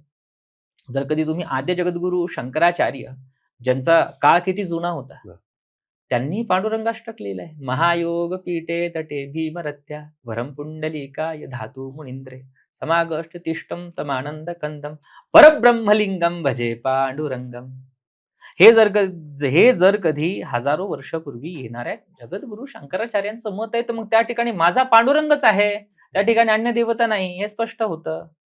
जर कधी जशी आजची डीएनए टेस्ट हा संतती कुणाची आहे हे सांगतं, तसं संत सांगतात की मूर्ती कुणाची आहे, आपल्या बापाची आहे का दुसऱ्याच्या बापाची आहे, हे संत सांगतात. हे अन्य कोणी नाही सांगत. आपल्याला हे संतांनी समजवलं. आपल्याला हे कोणी समजवलं? आपल्याला हे आपल्या ऋषी मुनींनी समजवलं, आपल्या धर्मग्रंथांनी समजवलं, आपल्या शास्त्रांनी समजवलं. म्हणून ही मूर्ती भगवान पांडुरंग परमात्म्याचीच आहे, यामध्ये कोणताही प्रकारचा संशय नाही. काही विघ्न संतोषी लोक आहेत, त्यांनी त्या पद्धतीने करावं. आणि मतानुमत तुम्ही जर कधी बघत असलात तर मूर्तीपूजा ही थोडी धर्मामध्ये सांगितलेली आहे त्यांच्या. ठीक आहे. तर हे तत्व तुम्ही सगळ्यात अगोदर बघा. त्या ठिकाणी बघा, जेव्हा दोन संप्रदाय एकत्र येतात, मी तर धर्म मानतच नाही, धर्म तर एकच आहे, ठीक आहे, आपण संप्रदाय म्हणू, तेही आपलेच लोक आहेत. ह्या संप्रदायामध्ये जेव्हा एक असा काळ असेल की तिथे दोघांमध्ये टेन्शन नसेल, तेवढा तो काळ असेल, त्यामुळे हे पूर्वीपासून आलेले हे मतभेद आहे. तर माझं इतकंच म्हणणं आहे की धर्म हा विवाद नाही शिकवत. धर्म किंवा बुद्धांनी युद्ध नाही सांगितलं. बुद्धाचा अर्थ काय होतो? गौतम बुद्धांचं नाव काय? गौतम. जर माझ्याकडे असे काही संदर्भ आहे की भगवान गौतम बुद्धांना 4 हातामध्ये असलेली राजस्थानामध्ये मूर्ती सापडली. मी त्याचाही फोटो तुम्हाला देतो. तर आपल्या संप्रदायाने मूळ गौतम बुद्ध यांचं हे गौतम गोत्रातले होते, असं अनेकांचं मत आहे. हे संशोधनात्मक विषय, तो भाग घ्यावा. हा संप्रदाय येण्यापूर्वी का हिंदू धर्म नव्हता का? होता. म्हणून हे सगळे आपलेच आहे. हे जे काही तथाकथित विघ्न संतोषी लोक हे सगळ्यांमध्ये मतभेद करतायत. तसं मतभेद न करता सगळे आपण एकच आहोत आणि त्या हरिनामाच्या गजरामध्ये आपण एकत्र आलं पाहिजे, ना की मतभेद करून. छत्रपती शिवाजी महाराजांच्या काळात वारी निघायची का आणि ती कशी निघायची? आपण इतिहासाचा जर कधी संदर्भ पाहिला तर मराठा साम्राज्याच्या काळामध्ये आपण छत्रपती शिवरायांचा जर कधी इतिहास पाहिला तर संत तुकाराम आणि शिवछत्रपती हे समकालीन होते. त्यांनी एकमेकांची भेट झालेली आहे. शक्ती भक्ती संगम हेच त्याचं मुख्य प्रतीक आहे. सोबत असे अनेक संदर्भ आहेत की स्वतः शंभू शिवछत्रपती हे पांडुरंगाचे निस्सीम भक्त होते, असीम त्यांच्यावरती कृपा पण होती. मध्यंतरी एक विषय चांगल्या श्रेष्ठांकडून मला कळाला होता की जर कधी तुम्ही तंजावरला गेले, तंजावरला त्यांचं भोसले घराणं पण आहे, तर तंजावरला जी लायब्ररी आहे त्या ठिकाणी छत्रपती शिवरायांनी लिहिलेले अभंग देखील आहेत. आज सुद्धा जाऊन आपण ते बघू शकतो. आणि मराठा साम्राज्याच्या काळामध्ये म्हणजे आपले शिंदे सरकार असतील, महर्जी शिंदे इत्यादींच्या संपूर्ण काळामध्ये अगदी अहिल्याबाई होळकरांपर्यंत सुद्धा वारकरी संप्रदायाला एक अनुशासन किंवा त्यांना एक राजश्रय पहिल्यापासून आपल्या मराठा साम्राज्याच्या वेळी मिळालेलाच आहे. त्यामुळे फक्त इतकं आहे की त्याचं प्रारूप वेगळं होतं. आजचं प्रारूप जसं दिसतंय तसं त्या वेळी प्रारूप नसेल, परंतु तेव्हा सुद्धा ह्या काळामध्ये छत्रपतींच्या काळामध्ये देखील वारी होतीच, हे मात्र नक्की. तुकाराम महाराज हे खरंच पुष्पक विमानाने गेले होते का? आणि जर गेले होते तर त्या काळात विमान होतं का? बघा, हा बराचसा विवादित प्रश्न पूर्वीपासूनच आहे. याला मी एक मत देईल की संपूर्ण भारताच्या दृष्टीने जर कधी विचार केला तर संत श्रेष्ठामध्ये वेगवेगळ्या भागामध्ये असे संत झाले की ते अगदी तुम्ही दक्षिण भारतामध्ये गेलात तर अशा संतांचा उल्लेख आहे की ते बालाजींमध्ये विष्णूमध्ये एकरूप झाले. असा काही संदर्भ आहे की शिवलिंगामध्ये हे संत एक झाले, असाही दक्षिण भारतामध्ये काही संतांचा उल्लेख आहे. इव्हन राजस्थान साइडमध्ये गेला तर असंही सांगितलं जातं की कृष्णामध्ये मीराबाई एक झाल्या. तर मला असं वाटतं की महाराष्ट्रामध्ये जर कधी अशा पद्धतीने असा विषय समोर येत असेल तर त्याला काही विवाद करणं मला योग्य नाही वाटत. आपले त्या समकालीन असलेले संत त्यांनी जर कधी अभंगाद्वारे त्याची पुष्टी केली आहे तर आपल्याला त्यांच्यावरती विश्वास ठेवणं गरजेचं आहे. आता यामध्ये अनेक लोक शोध घेतात, विमान होतं का नव्हतं का. माझं असं म्हणणं आहे की याला टीकेची धार न देता संशोधनाची धार द्यावी. संशोधन करा, त्यावेळेचं तुम्हाला हस्तलिखित सापडत आहेत का, लोकांचं मत काय आहे, या सगळ्या गोष्टीचा तुम्ही अनुसंधान करा. मग त्यानंतर तुम्ही गेलं पाहिजे. आणि जगद्गुरु संत श्रेष्ठ तुकाराम महाराज यांची जी आध्यात्मिक पातळी होती, ही कुण्या एका मीटरवरती किंवा एका व्यक्तीच्या लेवलवरती त्यांचं श्रेष्ठत्व ठरत नाही. त्या काळामध्ये नव्हते का प्रश्न उचलणारे? होते. आजही असतील, हो. पण तेव्हाही ते संत श्रेष्ठ आणि जगद्गुरुच त्यांना पद होतं. आणि ते आजपर्यंत आहे, भविष्यातही राहील. माझं फक्त इतकंच म्हणणं आहे की ही अवस्था, एवढ्या मोठ्या अवस्थेला पोहोचलेल्या व्यक्तींच्या जीवनावरती प्रश्न उचलण्या अगोदर आपण तेवढं आध्यात्मिक बळ आणि तेवढं संशोधनात्मक बाजू आपल्याकडे आहे का, याचा विचार करून आपण गेलं पाहिजे. आपल्या याच्यामध्ये श्रीमद भागवतामध्ये एक असा प्रसंग पण आहे की स्वतः पुष्पक विमान त्या संतांना, त्या भक्तांना घ्यायला आलं. म्हणजे पूर्वीपासून आपल्या धर्मग्रंथामध्ये तसे उल्लेख आहे. आणखी शास्त्र असं सांगतं की विगत मानह इति विमानः. ज्याचा मान पान जिथे क्षमन झाला, त्याच्यासाठी विमान हे एक वेगळी प्रारूप आहे. तर ज्या संत श्रेष्ठांनी एवढ्या मोठ्या पदावरती एवढं त्यांनी साधना केली, तर त्यावरती ह्या गोष्टी होऊ पण शकतात. आणि तेवढी त्यांची भक्ती होती. आणि त्यांचं ह्या घटनेची साक्ष देण्यासाठी देहूमध्ये आज मंदिर उभारलेलं आहे. आपल्या भारताचे पंतप्रधान तिथे येऊन नतमस्तक होतात. या पलीकडे काय पाहिजे? तर मला असं वाटतं, ज्या ठिकाणी आपला श्रद्धेचा भाग आहे, त्या ठिकाणी श्रद्धा ठेवावी, ना की अनुसंधान करावं. हा, अनुसंधान करणं एक वेगळं पार्ट आहे, पण संशय मात्र घेऊ नये. जे संतांनी सांगितलं, हो विमान आलं, हे तितकंच सत्य आहे. आणि तेवढी त्यांची आध्यात्मिक धारणा होती, तेवढी त्यांची शक्ती होती. आणि आपण त्या स्वरूपाला मानावं आणि श्रद्धा ठेवावी. संतांच्या ठिकाणी श्रद्धा ठेवणं खूप गरजेचं असतं. इतकंच मला सांगावंसं वाटतं. एखाद्या माणसाची वारी संपली म्हणजे सगळं संपलं का? म्हणजे त्याला मोक्ष प्राप्त झाला का? किंवा मग त्याने पुढे काय करण्याची गरज आहे की नाही? यामध्ये मी असं सांगू इच्छितो की सगळ्यात अगोदर मूळ मुद्दा समजून घ्या. वारकरी किंवा फक्त वारी करणं, जो वारी करतो तोच वारकरी, इतका अर्थ अपेक्षित नाहीये संतांना. धर्मशास्त्रामध्ये काही संप्रदाय सांगितलेले आहे. त्यातले वेगवेगळे संप्रदाय, वैष्णव, शैव आदी संप्रदाय आहेत. तर याच्यामध्ये एक विशिष्ट शब्द आपल्याला आढळतो. तो शब्द आहे महाव्रत संप्रदाय. महाव्रत संप्रदाय म्हणजे काय, की ज्या संप्रदायामध्ये तुम्ही एकदाचा प्रवेश केला की आज जन्म मरेपर्यंत ते व्रत तुम्हाला पाळावं लागतं. आणि वारकरी हा महाव्रत संप्रदायाला बिलॉंग करतो. एकदा का त्याने वारी केली, त्या पांडुरंगाला शरण गेला, तर तो आज जन्मपर्यंत त्याला ते व्रत सांभाळायचं आहे. त्याच्या विचाराने, त्याच्या कृतीने ते सांभाळायचं आहे. म्हणजे फक्त आषाढी पुरता वारकरी नाही, आषाढी कार्तिकी पुरता वारकरी नाही आहे. हे तो जन्मभर त्या पांडुरंगाला स्वतःच्या मनामध्ये, बुद्धीमध्ये धारण करणार आहे. यासाठी वारकरी संप्रदाय आहे. आणि आजकाल जनजागृती होणंही तितकंच गरजेचं आहे, की आता आपल्यासारख्या, तुमच्या आमच्यासारख्या समवयीन मुलांनी यामध्ये अग्रेसर झालं पाहिजे. माझं इतकं म्हणणं असतं, की ज्या वारीला एवढी मोठी वाङ्मयाचं, संत साहित्याचं, एवढे सगळ्या गोष्टी आपल्याला लाभली आहे, तर फक्त वारी तुम्ही बाहेरूनच करू शकता असं नाहीये, चालूनच करू शकता असं नाहीये. त्या संत वाङ्मयाचा अभ्यास करा. त्याच्यातले जे तत्व, आजचे तत्व, जर कधी आपण पाश्चात्य देशातील लोकांचे तत्वज्ञान आपण वाचतो, मग आपण संत साहित्य का वाचू नये? लोकांना, विद्यार्थ्यांना अपेक्षित असलेला अर्थ आपण का काढू नये?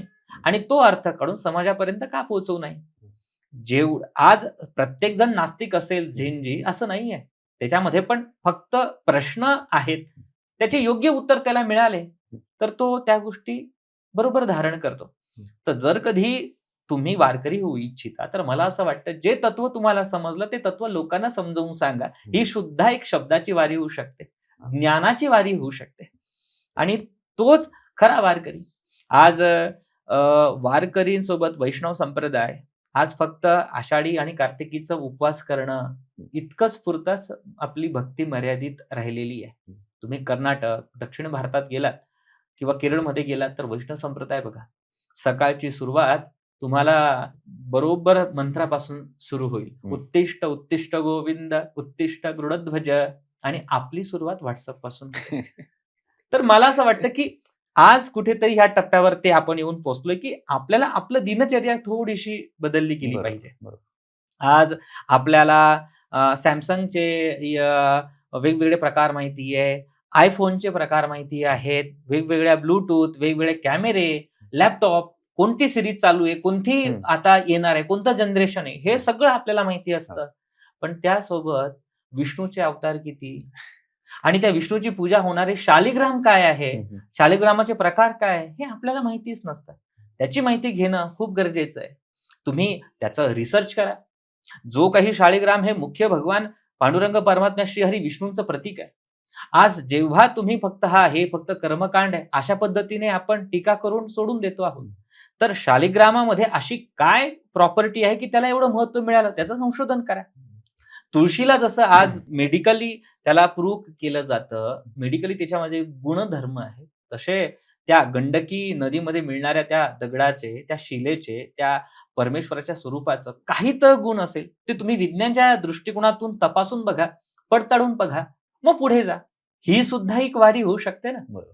आज जशी आपली सकाळ होते, सकाळ झाल्यानंतर किती लोकांना माहितीये की सकाळी आपलं मुख्य धर्म आहे की स्नान आधी झाल्यानंतर त्या शालिग्रामाची पूजा करणं. तर मला असं वाटतं की जर कधी तुमचा विश्वास भगवंतावरती असेल, तर पंचायतन जे आपल्याकडे आहे, म्हणजे नर्मदेचं शिवलिंग, शाळीग्राम शिला, देवी शिला, गणेश शिला, सूर्य शिला, आधीचं 2 मिनिटं फक्त त्याला पाणी घालून, गंध लावून, फूल वाहणं काय वाईट आहे? ह्या गोष्टीचं अनुसरण करणं खूप गरजेचं आहे आणि त्याच्यातून नक्कीच आपल्याला त्याचा फायदा होणार आहे. वेगवेगळ्या संशोधन करून बघा, की जर कधी मी एखादी शब्द वापरतोय, बघा कोणताही मंत्र, कोणतीही प्रक्रिया ही सहज अशी सांगितली जात नाही. जर कधी तुम्ही वैज्ञानिक दृष्टीने पाहिलं, तर आपल्या बुद्धीचे वेगवेगळे स्तर आहेत. त्याला अल्फा, बीटा काय ते वेगवेगळे नावं आहेत. तर एक विशिष्ट स्तरावरती तुमची बुद्धी पोहोचण्यासाठी तुम्हाला एखादी म्युझिक, साउंड, एखादी क्रिया करावी लागते. तेव्हाच तुमची बुद्धी त्या ठिकाणी कार्य करते. तसं मला असं वाटतं, की सकाळ-सकाळी जेव्हा तुम्ही अशा रिच्युअल्स करणार, तेव्हा आपल्या बुद्धीला त्याचं चलन भेटेल. त्याचं संशोधन करा. त्या पद्धतीने आपण काम करा. तर मला असं वाटतं ही खरी वारी आणि तो खरा वैष्णव. माझ्या एका मित्राने उपवास धरला होता, पकडला होता असं तुम्ही समजूयात. तर तो म्हणे, की "मी उपवास तर ठेवलाय सकाळपासून, पण मी सकाळपासून शिव्या देतोय" म्हणे. तर तर तो फ्रस्ट्रेट झाला होता किंवा तो असा वैतागला होता, की मी उपवास ठेवलाय आणि मी शिव्या पण देतोय सकाळपासून. तर त्याला देव पावेल का? किंवा त्याला देव माफ करेल का? महाराष्ट्रामध्ये प्रचलित असलेला एकादशीचा उपवास म्हणजे सिंपल साबुदाण्याची उसळ खाणे, वेगवेगळे उपवासाचे पदार्थ खाणे इतकाच मर्यादित आहे. परंतु उपवास, म्हणजे जवळ आणि वास म्हणजे जाणे, देवाच्या जवळ जाणं. मग ते शरीराने असो, मनाने असो किंवा विचाराने असो. आणि देवाला खुश करून ज्याच्या एका नजरेतून ब्रह्मांडाचं उत्पत्ती झाली, पालन होतं, पोषण होतं, तो आपल्या पावशर साबुदाण्याच्या उपवासाने कुठे खुश होणार आहे का? तर नाही खुश होणार आहे. तर देवासाठी नाहीये, तो उपवास स्वतःसाठी आहे. आणि हे विज्ञानही सांगतं, की 15 दिवसामध्ये 1 दिवस तुम्हाला फास्टिंग केली पाहिजे. काही खाऊ नका, पिऊ नका. हे ज्याच्या त्याच्या प्रकृतीनुसार वैद्यकीय सल्ले घेऊन काय तुम्हाला सूट होतंय त्या अनुषंगाने तुम्ही व्रत आचरण करा. फक्त खाण्यापुरता न ठेवता विचारामध्ये पण त्या गोष्टी आपण समजून घेतल्या पाहिजे. तसं आपण त्या पद्धतीने करू शकतो. एखाद्याची प्रवृत्ती नसेल उपवास करण्याची, मग तो देव त्याला टाकून देईल का? नाही. मग उपवास देवाच्या जवळ जाणं.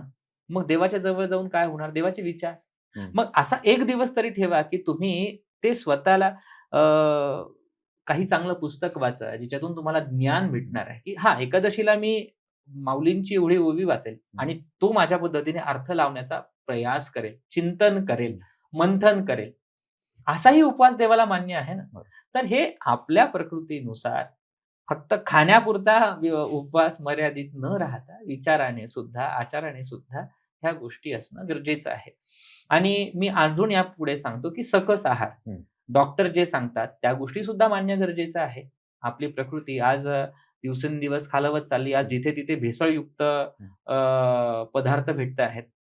आणि संपूर्ण महाराष्ट्रामध्ये तर आज नाव चाललं आहे. एक काळ असा होता की ज्ञानदेव तुकाराम म्हटलं की हात जोडले जायचे आणि आता तुकाराम म्हटलं की हात कापतात लोकांचे. हे तितकंच सत्य आहे.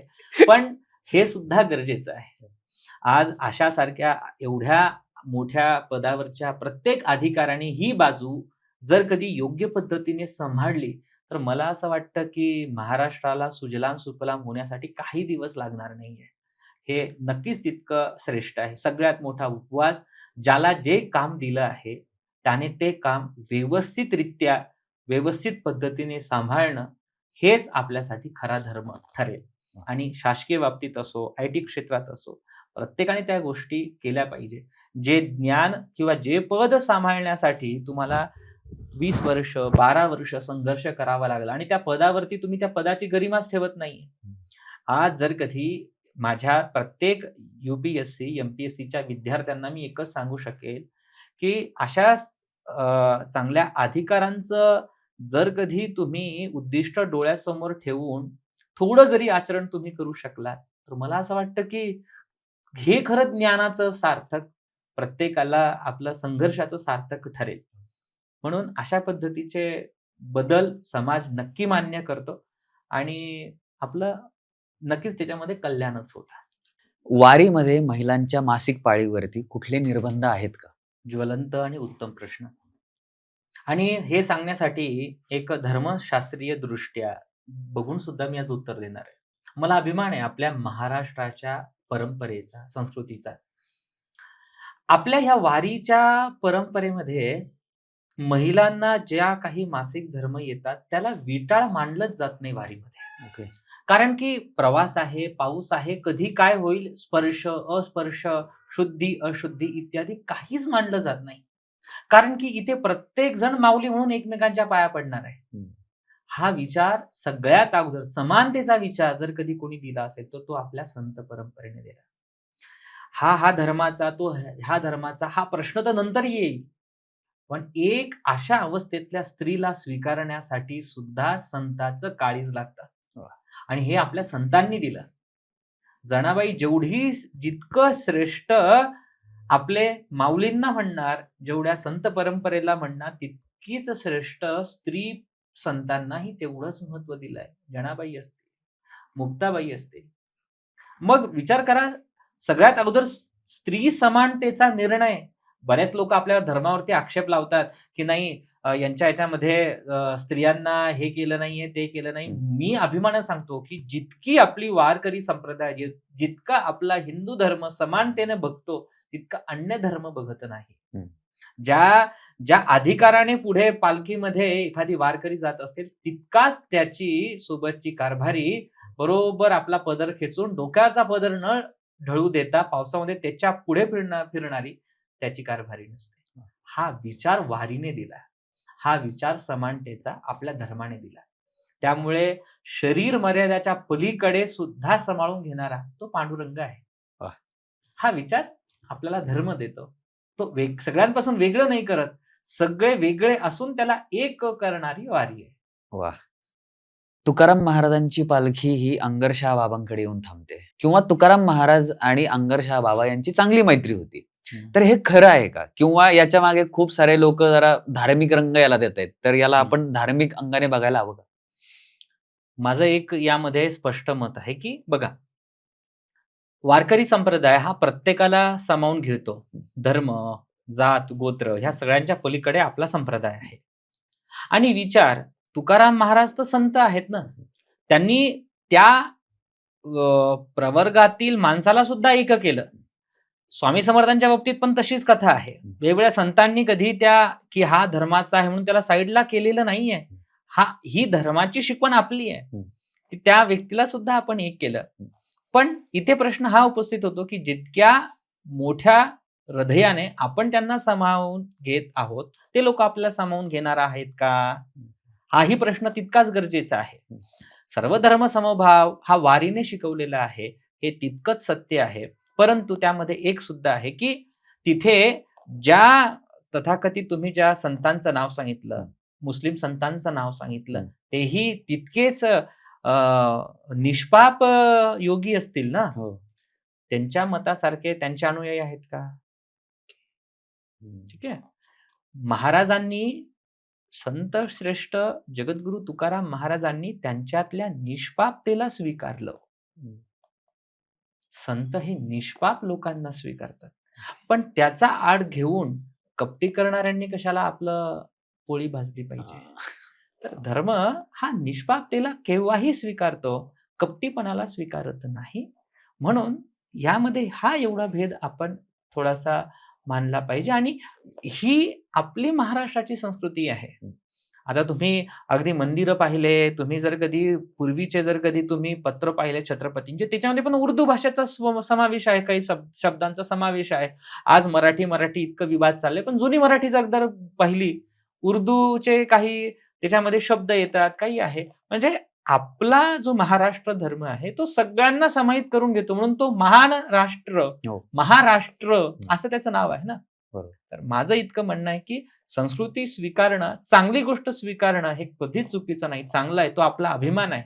पण त्याच एका गोष्टीला हायलाइट करून दुसरा अर्थ पसरवणं तितकंच चुकीचं आहे. हे माझं स्पष्ट मत. असं म्हणतात की माऊलींनी भिंत चालवली होती, हे खरंच आहे का? म्हणजे याच्या मागे काही लॉजिक किंवा काही पुरावे आहेत का याचे? संत श्रेष्ठ जगद्गुरु ज्ञानेश्वर महाराज यांची परंपरा सगळ्यात अगोदर आपल्याला समजून घेणं खूप गरजेचं आहे. ज्ञानेश्वर माऊलींची मुख्य जी परंपरा आहे ही आहे नाथ संप्रदाय. त्यांचे जे मोठे ज्येष्ठ भ्राता जे होते हे त्यांचे मुख्य गुरु, आणि त्यांनाच गहिनीनाथांकडून दीक्षा मिळाली होती, आणि तिथून ही परंपरा माऊलींपर्यंत आली. मुख्य नाथ संप्रदाय हा हठयोगी. हठयोग म्हणजे काय की एक आपल्या शरीरामधल्या ज्या काही 72,000 नाड्या आहेत, या नाड्यांचं संचालन व्यवस्थित पद्धतीने करून ही जी सृष्टी आहे पंचतत्वाने बनलेली आहे. आपलं शरीर ही पंचतत्वाने बनलेलं आहे. मग एक एक तत्वाची शुद्धी करून त्या तत्वावरती आपलं अधिष्ठान करणं हे योगाचं मुख्य प्रतीक आहे. आणि ज्या चांगदेवांना आपल्या योग शक्तीचा अभिमान झाला होता, त्यांना हठयोगाची छोटीशी सिद्धी प्राप्त असून देखीलही आपल्या ज्ञानाच्या आणि कर्माच्या जोरावरती निर्जीव तत्वामध्ये असलेलं चैतन्य सुद्धा जागृत करण्याची शक्ती माऊलींमध्ये होती. हे दाखवण्यासाठी ही लीला माऊलींच्या जीवनामध्ये त्यांनी केली असावी. हे खरं आहे का खोटं आहे हा प्रश्न विचारण्यापेक्षा हे होऊ शकतं का, तर याला आपली विज्ञान किंवा वेद मर्यादा याला तितकीच अनुकूलता सांगते. मध्यंतरी असे काही जर कधी तुम्ही हिस्ट्रीचे जर कधी चॅनल पाहिले, तर असे काही बौद्ध भिक्खू पण असे आहेत, असे शोध लावले की त्यांनी स्वतःचं शरीर उचललं. असे बरेचसे व्हिडिओ आहेत, आजही ते व्हिडिओ आहेत. एखादी आपल्या बुद्धीच्या जोरावरती, आपल्या एकाग्रतेच्या जोरावरती त्यांनी चमचा हलवला, आणि ते एकदम सिक्रेट्स आहेत ह्या सगळ्या गोष्टी. बुद्धीची असलेली ताकद, एकाग्रतेची, याला तर संपूर्ण विश्व मानतं आणि ते सायन्स प्रूव्ह आहे. तर मला असं वाटतं ही प्रक्रिया माऊलींना पण अवगत होती. ज्या बुद्धीवरती, ज्या शरीरावरती जे पंचतत्वानं बनलेलं आहे, ज्या कर्म साधनेच्या सोबत या योग साधनेच्या जोरावरती ह्या गोष्टी करणं मला तरी नाही वाटत. आज आपल्यासारखा सर्वसामान्य माणूस किंवा अगदी जे काही आजकालचं ब्रेन रीडिंग नावाखाली चष्मा हलवतात, चमचा हलवतात, मग ते तर शेवटी माऊली होते, त्यांच्यासाठी भिंत हलवणं काय वाईट असेल? तर होऊ शकतं. होऊ शकतं. मानवीय मेंदूचे असे काही चमत्कार आहेत जे विज्ञान अजूनही समजू शकत नाही, त्याच्यातला हा एक भाग समजावा, इतकंच. मग त्याच्यामध्ये मुख्य कथा ही पण आहे. मुक्ताबाईंच्या सांगण्यावरून त्यांनी मांडे भाजले पाठीवरून. हे सर्वसामान्य लोक प्रश्न विचारू शकतात, असं कसं शक्य आहे? का नाही शक्य आहे? हठयोग, तुम्ही तेवढी योगाची प्रॅक्टिस करावी, तितकं तुम्ही हठयोग समजून घ्यावं. जे जलतत्व शरीरामध्ये समजून घेण्यासाठी तुम्ही प्रयत्न करताय, ते अग्नितत्व ही माऊलींनी समजलंच असेल, त्याच्यानुसारच ह्या सगळ्या गोष्टी होत आहेत. तर योग साधनेमध्ये ह्या सगळ्या गोष्टी प्रामुख्याने दिलेल्या आहेत. आणि गोरक्षनाथांचं आणि मच्छिंद्रनाथांचं प्रमुख हे पुस्तक आहे सिद्ध सिद्धांत पद्धती. सिद्ध सिद्धांत पद्धती ज्या व्यक्तीने वाचलं, समजून घेतलं, आणि युनिव्हर्सिटीमध्ये काही ठिकाणी त्याला अभ्यासक्रमामध्ये पण समाहित केलेलं आहे, त्याच्यामध्ये मानवीय शरीराच्या मर्यादा आणि त्याच्याने काय घडू शकतं याचं संपूर्ण अवलोकन नाथांनी केलंय. मग त्याच परंपरेतील जर कधी माऊली आहेत तर त्यांना भिंत चालवणं काय कठीण, त्यांना पाठीवरती मांडे भाजणे काय कठीण. हे तर सर्वानुमत ह्या सगळ्या गोष्टी होऊ शकतात. फक्त तितकी आपली क्षमता असली पाहिजे, तितकंच सत्य. आज वेगवेगळे लोक निमकरोली बाबांचे चमत्कार ऐकतात. मग आजच्या युगातले निमकरोली बाबांचे चमत्कार आपण इतक्या मोठ्या, ते तुमचे Amazonचे कोणते फाउंडर असो किंवा अन्य कोणी FDचे फाउंडर असो, ते तिथे नतमस्तक होतात. तो काळ तर माऊलींचा होता. ज्यांची परंपरा स्वतः नाथांची आहे त्यांच्यासाठी ह्या छोट्या गोष्टी काय अवघड आहे. म्हणून ह्या गोष्टी होऊ शकतात, यामध्ये दुसरं मत नाही. माऊलींनी रेड्याच्या मुखातून वेद म्हणून घेतले, तर हे खरं आहे का? म्हणजे ते सत्य आहे का? मला असं वाटतं की का सत्य नसावं. जर कधी तुम्ही वेद अध्ययन करता, जेव्हा धर्मशास्त्रीय मत आणि माऊली मोठे मोठे धर्म मार्तंड यांच्यामध्ये जेव्हा शास्त्रार्थ चालला, तेव्हा माऊलींनी उपनिषदाचे व्याख्यान दिले, उपनिषदांचे संदर्भ दिले, गीतेचे संदर्भ दिले. आणि वेदामध्ये पण सांगितलंय की सर्वम खलविदम ब्रह्म, सगळ्यांमध्ये ते ब्रह्म चैतन्य आहे. आज विज्ञानही त्या गोष्टीला मान्य करतं ना, की प्रत्येक गोष्टीमध्ये एक एनर्जी आहे. प्रत्येक एनर्जीशी प्रत्येक व्यक्ती कनेक्ट आहे. हे उपनिषदाने सांगितलं, हे वेदांनी सांगितलं. यावरती धर्ममार्तंडांनी सांगितलं की जर कधी सगळ्या ठिकाणी ब्रह्म आहे हे जर कधी तू प्रतिपादित करू शकत असशील, मग ह्या रेड्याच्या मध्ये पण ते ब्रह्मतत्व आहे, ते तू ऍक्टिव्ह करून दाखव, ते तू आम्हाला स्पष्ट करून दाखव. त्यावेळी माऊलींनी फक्त त्या रेड्याच्या डोक्यावरती हात ठेवला, तेव्हा तो ऋग्वेदातल्या पहिली ऋचापासून त्याची सुरुवात झाली. ज्या व्यक्तीने स्वतःच्या आत्मचैतन्यावरती आत्मचैतन्याचं दर्शन केलेलं आहे, ते चैतन्य जळी स्थळी काष्टी पाषाणी सम आहे. मग ते भिंतीमध्ये पण ते चैतन्य आहे, ते चैतन्य स्वतःच्या शरीरामध्ये पण आहे, ते एका प्राण्यामध्ये पण आहे. त्या चैतन्याला जर कधी अनुभूती माऊलींनी केली आहे, तर मग भिंतीमधलं ते चैतन्य जागे करणं हे त्या माणसासाठी तितकंही अवघड नाहीये, जितकं एका रेड्यामुखी वेद वदवून घेतले. तर ही योगशास्त्राची, ही आपल्या धर्मातल्या, सनातन धर्मातील असलेल्या पूर्ण साधनेची ही एक सगळ्यात मोठी बाजू आहे. आणि मला हा जो प्रसंग आहे, आळेफाटाला जर तुम्ही गेलात, रेड्याची समाधी आहे. मला असं वाटतं की ही सगळी आपल्या महाराष्ट्राची हे आभूषण आहेत, ह्या सगळ्या घटना, की आपली संस्कृती मूळ कळते. मला तो प्रसंग याच्यासाठी आवडतो की हीच आपल्यावरती कृपा आहे की माझ्यासारख्या व्यक्तीला सुद्धा वेद समजत आहे. आज माऊलींनी जसे वेद समजवले तसे आपल्याला सुद्धा ते वेद समजतात, ही तर त्या माऊलींचीच कृपा आहे. म्हणून हा जो काही प्रसंग घडला, हे सगळे योग साधनेचे चमत्कार आहे. ते चमत्कारासाठी योग साधना नाहीये, स्वतःला समजून घेण्यासाठी या साधना होत्या. पण आपला समाज असा आहे की चमत्काराशिवाय नमस्कार नाही. आणि हे सगळं कशातून घडलं? तर एका नामातून घडलं. एक तत्व नाम दृढ धरी मना. आपल्या मनाला एक तत्व नामाने जर कधी आपण एकत्रीकरण केलं, तर विश्वशक्तीशी तुमचा संपर्क होणं स्वाभाविक आहे. हेच यामागचं विज्ञान. काही लोकांनी संत तुकारामांची गाथा ही इंद्रायणीत बुडवली, पण तरी सुद्धा 14 दिवसांनंतर ती परत वरती आली. तर हे कसं शक्य झालं? बघा, आपल्या योगशास्त्रामध्ये किंवा नाथ संप्रदायामध्ये एक शब्द आहे की शब्द साचा पिंडकाच्या फुरो मंत्र ईश्वर वाचा. की शब्द हा सच्चा म्हणजे सत्य आहे, शरीर हे पिंड आहे, काच्यासारखं आहे, ते कधीही फुटू शकतं. तर यामागे खूप मोठं विज्ञान आहे, नीट समजून घ्या. ज्या ठिकाणी संत आहे त्या ठिकाणी चमत्कार आहे. आणि हे आजकालच्या याच्यामध्ये सुद्धा वेगळ्या धर्मामध्ये एक तरी चमत्कार केला पाहिजे तर त्याला संत पद भेटतं, अशी रचना आहे. तर संत म्हटलं की चमत्कार हे स्वाभाविक आहे, पण त्यामागे आपण मॅजिक विचार न करता लॉजिक काय असू शकते याचा विचार करणं मुख्यत्व आहे. आणि हे जी काही घटना घडली हे सत्य आहे. इंद्राणीचा डोह, आज ते क्षेत्र ह्या गोष्टीची साक्ष देते. परंतु विज्ञानाच्या दृष्टीने जर कधी मला विचारलं तर आपलं सायन्स म्हणतं की आपण जो शब्द बोलतो आहे तो शब्द या युनिव्हर्स मधून बाहेर जात नाहीये, तो शब्द इथेच आहे आणि तो शब्द वापस ऐकण्यासाठी वेगवेगळे रिसर्च होत आहे. तर अशी काहीतरी पद्धत असावी की ज्यातून जे त्यांनी अभंग रचले, लिहिल्या गेले, तेच वापस त्यांना परत मिळाले. मग ते ऐकून म्हणावा किंवा स्वतः इंद्रायणी मातेने वापस त्यांना तो ग्रंथ दिला, असा संदर्भ आहे. तर हे जे चमत्कार आहे, यामध्ये सत्यता ही तितकीच आहे, पण यामध्ये श्रद्धाभाव प्रामुख्याने आहे. तर नक्कीच तरू शकतं. त्या देवतेच्या नावाने समुद्रामध्ये टाकलेला दगड तरू शकतो. तर त्याचा भक्त एखादी ग्रंथ का तरू शकणार नाही? तरू शकतो. वाह! ही आपली धर्माची खासियत आहे. दगड तरू शकतो, तर मग वही तरंगायला काही कठीण नाही. खरं. तिथे मी अगोदरच म्हटलं, no logic, no magic, only Only faith. तर ठीक आहे गुरुजी, धन्यवाद. तुम्ही तुमचा मौल्यवान वेळ आम्हाला दिलात आणि मी आशा करतो, की आपण पुढच्या वेळी आणखीन ज्वलंत प्रश्नांवरती भेटूयात. कारण की असे खूप प्रश्न आहेत, जे माझ्यासारख्या जेन झी जनरेशनमधल्या मुलांना पडलेत, मुलींनाही पडलेत. मी अपेक्षा ठेवतो, की आपण लवकरच भेटूयात.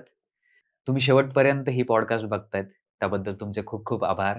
आणि तुमच्या मनातले हिंदू धर्माविषयी, हिंदू धर्मातल्या रूढी परंपराविषयी काही प्रश्न असतील, तर खाली माझ्या कमेंट बॉक्समध्ये नक्की कळवा.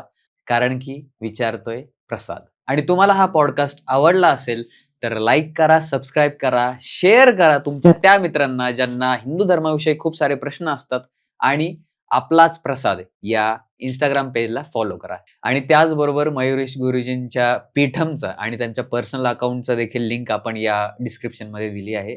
त्याला लाईक करा, फॉलो करा आणि जास्तीत जास्त तुमचा सपोर्ट आम्हाला ठेवा. धन्यवाद. धन्यवाद. जय श्री जय कृष्ण. श्रीकृष्ण. एक तत्व नाम दृढ धरी मना, हरीसी करुणा येईल तुझी. ते नाम सोपे रे, रामकृष्ण गोविंद, रामकृष्ण गोविंद, रामकृष्ण गोविंद. एक तत्व नाम दृढ धरी मना, हरीसी करुणा येईल तुझी. ते नाम सोपे रे, रामकृष्ण गोविंद, रामकृष्ण गोविंद. जपे आधी एक तत्व नाम, दृढ धरी मना.